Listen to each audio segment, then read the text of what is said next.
Pemirsa, terima kasih Anda kembali bersama kami dalam program Sumatera Utara hari ini. Jelang kejuaraan dunia powerboat F1 H2O dan Toba berlangsung dalam waktu pekan ini, persiapan fasilitas pun telah mulai rampung, termasuk area venue. Untuk mengetahui seperti apa capaian fasilitas pendukung penyelenggaraan event F1 H2O, kini telah bergabung konsultan Vira Makaria Johannes Lubis. Selamat sore Pak Johannes. Selamat sore Pak. Apa kabarnya di sore hari ini Pak? Syukur sehat Pak. Baik, berbicara terkait F1 H2O yang siogianya akan berlangsung pada tanggal 24 hingga 26 di Danau Toba. Bagaimana kondisi terkini terkait keberadaan venue penyelenggaraannya Pak? Kondisi venue F1 H2O sampai hari ini tanggal 21 Februari 2022 sudah hampir 100% Pak untuk kesiapan dari seluruh event di lapangan. Progres kita sudah 100%, setiap event ini sudah siap seperti lapangan parkir, untuk speedboat, untuk sopo batak, toilet, dan fasilitas pendukung yang lainnya sudah siap sampai hari ini Pak. Baik, seperti itu Pak. Untuk pembangunan venue F1 H2O ini menggunakan APBN yang mencapai 35 miliar rupiah lebih. Nah, fasilitas apa saja yang akan dihadirkan untuk pengunjung dan bagaimana sistem keselamatan untuk pengunjung Pak? Yang pertama, fasilitas yang kita bangun yaitu adalah lapangan parkir untuk penempatan kontainer yang dibawa dari luar negeri, itu satu. Terus yang kedua, ada sopo batak. Terus yang ketiga ada solu bolong. Terus yang keempat ada juga toilet. Toilet ada kita bangun juga untuk memenuhi untuk kebutuhan masyarakat nanti yang akan berkunjung ke venue. Sampai saat ini itu semua sudah selesai kita bangun dan sudah bisa dipakai oleh pengunjung seperti itu Pak. Baik, kalau bisa dikatakan sudah berapa persen Pak terkait rampung ataupun selesainya keberadaan venue F1 H2O ini? Apabila 99%, 1%-nya di mana yang belum rampung ini Pak?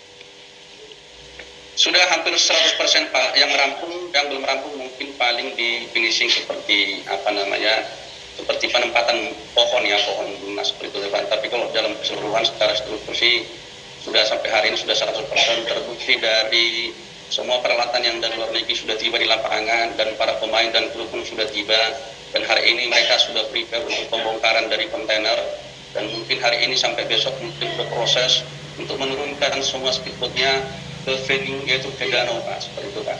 Baik. Nah, jika sudah hampir 100% pembangunan yang akan dilaksanakan Pak, ini terkait dengan melibatkan siapa saja dalam proses pembangunan venue F1 H2O ini Pak? Yang pertama kan ini kan dari Kementerian PU untuk sebagai ownernya, baru PPKA dari pihak PPK.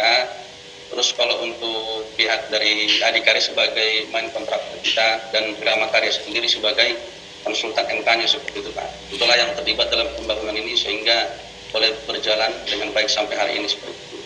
Baik, Pak Johannes, mengingat bahwa event F1 H2O ini akan menyorot atensi dari dunia internasional. Apakah ada keberadaan wisatawan mancanegara dan juga wisatawan lokal dalam hal perbedaan venue nantinya? Untuk perbedaan venue sebenarnya tidak ada yang perbedaan yang signifikan.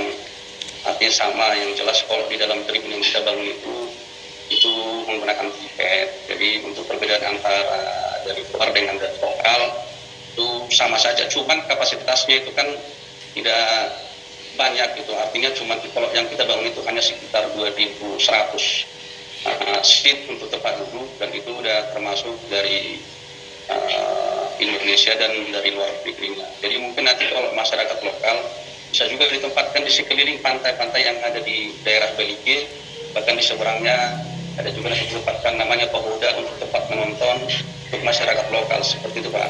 Baik, tempat penontonnya sendiri Pak terkait safety dan juga servisnya ini sudah mengandung ataupun menerapkan keamanan seperti apa Pak nantinya? Sudah Pak. Jadi pas pembangunan itu sudah kita tes, sebelum 100% selesai kita tes bagaimana tingkat keamanannya, bagaimana tingkat safety-nya, sehingga nanti tidak terjadi sesuatu hal yang tidak diinginkan dalam acara ini. Maunya kita supaya semua berjalan dengan baik, keselamatan boleh terjaga dengan baik, datang itu dengan selamat, pulang juga setelah pertandingan itu dengan selamat, seperti itu Pak. Baik. Nah seperti itu Pak, berarti untuk persyaratan wisatawan lokal maupun mancanegara yang nantinya ingin menyaksikan event Powerboat ini, apa yang harus dilakukan Pak? Apakah ada persyaratan-persyaratan yang ditegakkan dari panitia sendiri? Ya, yang jelas Injurni sebagai panitia penyelenggara itu membuat seperti satu kartu ya, semacam identitas masuk untuk masuk ke venue.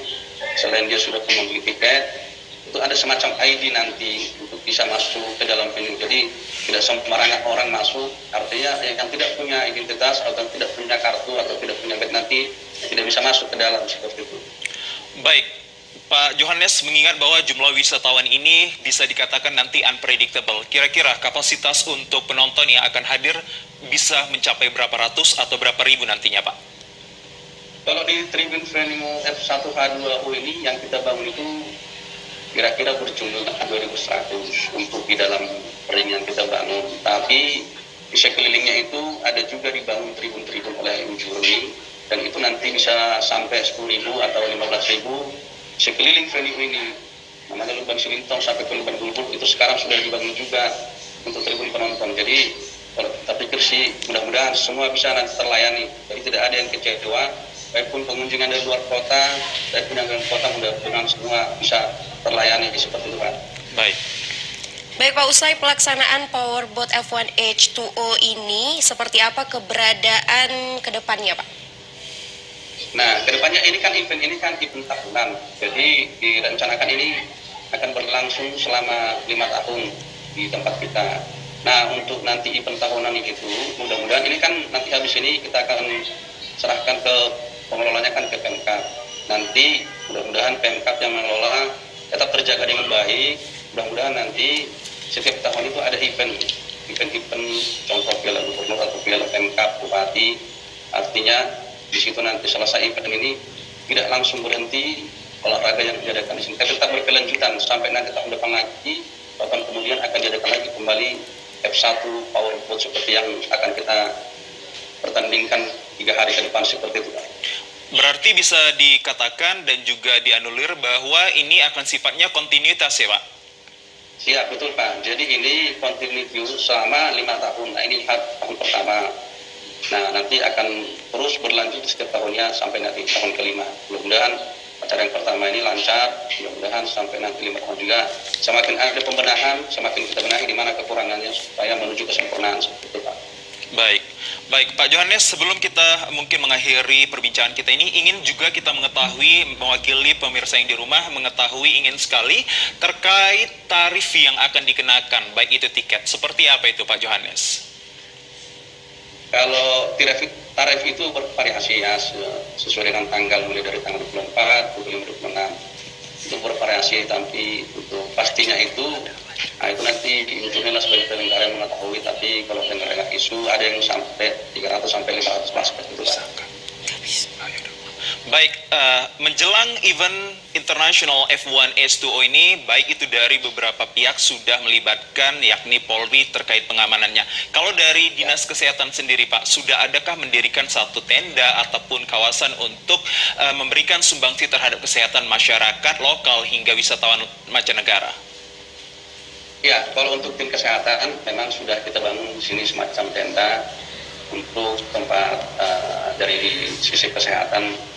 Tadi hari ini pun sudah masuk dari tim kesehatan dari tentara, dan mereka pun sudah menempatkan ambulan, ada beberapa ambulan di tempat venue, dan tim dokter juga yang dari Jakarta sebagian sudah diberi lapangan untuk mengantisipasi terjadinya yang tidak diinginkan.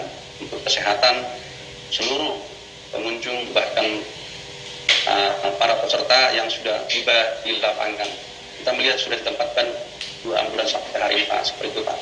Sejauh ini udara di kawasan Danau Toba Pak, mengingat 3 hari lagi ini akan diadakan F1 H2O, seperti apa dan juga bagaimana nanti upaya perakiraan cuaca mengingat kita akan bermain nanti di Danau Toba?